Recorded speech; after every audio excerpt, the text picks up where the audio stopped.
Hey everyone. For all you who don't know, my name is Lionel Smith, and I'm here today to keep pushing the positivity forward. We had a little peaceful protest in our little small town of Madison just the other day, and it was very good positivity. And one of my speeches was the change of I, and talking about inner self, changing yourself first, and taking the step to help change the world. It takes you by yourself. So I'm gonna tell you guys a little story of what I did to change the world. So around 2003, 4, somewhere there, I was working at a place called Massive Precision. And I was working in the quality department, and there was this guy I met up there. And I can tell you right now, if you guys seen the guy, you look up and say, "Oh yeah, this guy right here." You can tell he don't like black people, and he was different. He was, but he was him. It's what he was growing him in. Is all his beliefs. So I'm not gonna say the guy's name. I'm gonna call him John Doe. This whole scene. So I go up to John Doe the first time I see him. I say, "Hey, what's going on, sir?" He looks at me. He always had tobacco in his mouth. Still has tobacco in his mouth. And he looked at me, did a little spit like that, and said, Said, "I'm Lionel, what's going on?" He said his name, and that was it. Nodded his head, and I went on. And I remember walking away and said, "Man, if that boy could look, I guarantee he probably wouldn't put a rope around my neck."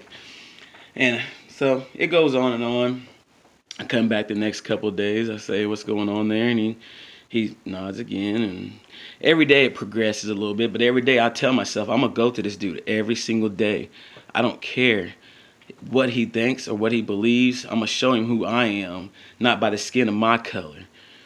So, or the color of my skin. My fault on that. So, as like I said, it progresses. It progresses. Every day gets a little better. Every day, finally he just starts coming talking to me. He'll come up, "Hey, Lionel, how you doing?" But ain't nothing much. "How you doing, bud?" And we sit there and we cut up a little bit.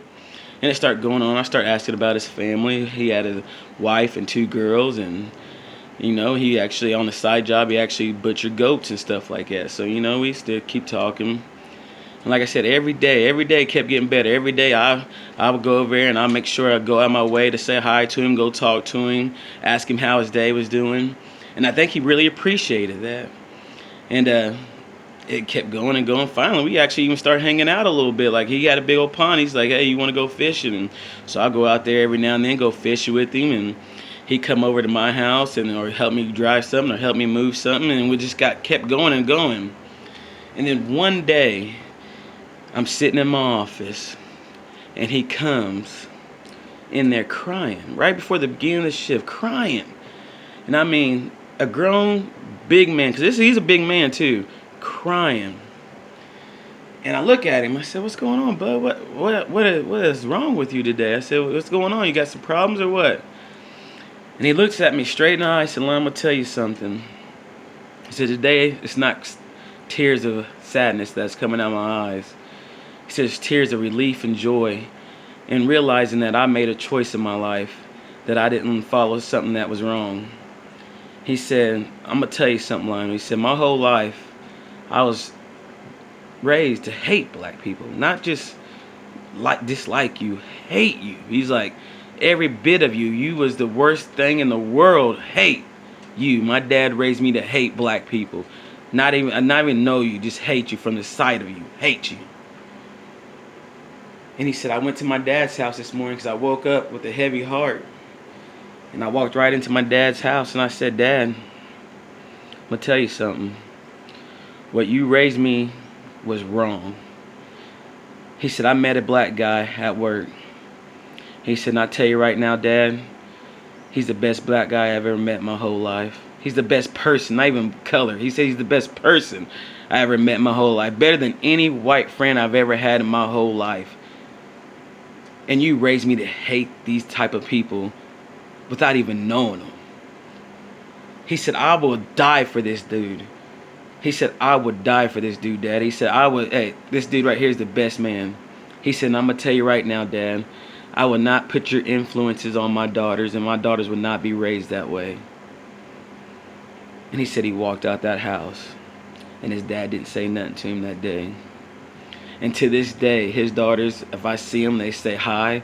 Some of them, they even used to call me Uncle Lionel. I haven't seen him in a while. No one's. She became a great athlete. The other one's still in school, I believe. His wife says hi to me. Every time I see him, he says hi. We hug it out. We talk. I mean, but that's what it takes, people. It takes us. Keep pushing the kindness to change this world. Dr. Martin Luther King said it best. Darkness cannot be taken out by darkness. Only light can take that out. Hate cannot be taken out by hate. Only love can take out hate. So let's do this, guys. I challenge each and one of you guys to take the step to make a change. Not with hate, not with violence, with nothing but love and kindness. And show that person who you are. Not by the skin, the color of your skin, but by the beat of your heart. So guys, I say peace. If you guys can please subscribe to my YouTube channel, All Tag Crew. Let's keep pushing this positivity forward, man. Hey, man, I'm loving it. Push it, guys. Love you guys. Peace. Peace.